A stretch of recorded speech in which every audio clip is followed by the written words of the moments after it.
Hey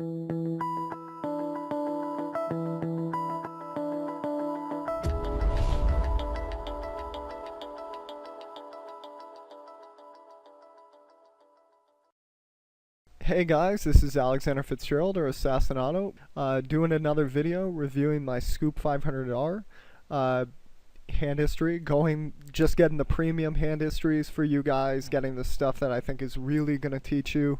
We skip all the stuff of me folding 9-3 and just re-raising aces and everybody folds. Really getting to the meat of the topic. I've really enjoyed doing this video series so far. I hope you guys have enjoyed it too, so let's get back into the action.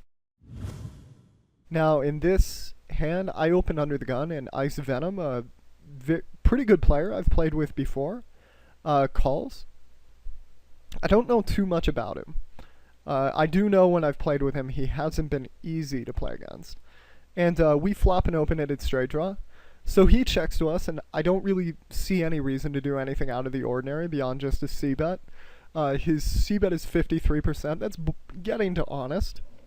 That means that generally out of position, he's going to be folding when he misses this board. And if he folds a lot of his ace highs and hands that have a significant equity share in this pot, I'd be just fine with that. He does call us. Now, the turn is a 7. Now, his turn fold to continuation bet is 33%. So just 1 out of 3.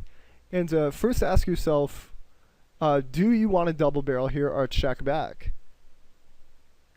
I think, and whenever I ask a question, if you haven't watched my videos before, I really encourage you to pause the video and make your own, write down your own answers, compare them with mine. I think most of the time when you have a draw and someone's checked to you in position, unless that person has a really high check raise and they're really likely to check raise off your equity, you should really combine that equity. You should use that equity in a really profitable semi-bluff as opposed to checking back. Because if you check back here, let's say you have 8 outs. That's not it. But let's say you had 8 outs and you're going to hit the river 17% of the time. Well, that's like fist pumping and go, yes! When I check here, I only lose 83% of the time on the river. That doesn't really sound like the way you want to take this.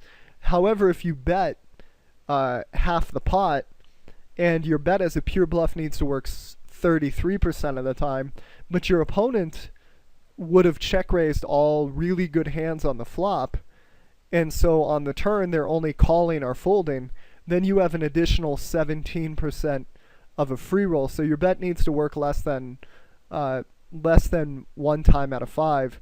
If it works 1 time out of 5, you're printing money. And there's officially, I guess you would just subtract and say if it works 15% of the time, you're making money. And this assumes on the river you hit gin and you don't bet. You know, this just assumes the pot ends if you win on the river. It really needs to work a little less if you think your implied odds are significant. And I do think they are significant in most, especially PokerStars tournaments, where I think people call down a little too much on the river. It's starting to change where better players are capable of folding the river, but I'm still not seeing it as much as I probably should. A lot of people have a much harder time computing ranges when it comes to 5 cards plus their 2, as opposed to 2 cards or 2 cards plus the flop. Anyhow, so I think your implied odds are significant. I think you should be double barreling your draws much more often versus a lot of players, but you have to be smart about it. Now, this is a guy who makes a pretty big decision on the flop. He's almost honest on the flop, and then he doesn't fold the turn. We have very limited statistics, but it's starting to take the shape of what it looks like. He's that kind of player. So while we don't have much to go off of, it's a little more likely he's that kind of player than the kind of player who would check call here and maybe make a thin fold with pocket jacks. No, he's much more likely to be the kind of guy who is not folding a 9 here, who's not folding a flush draw, like a flush draw that has a lot of equity here.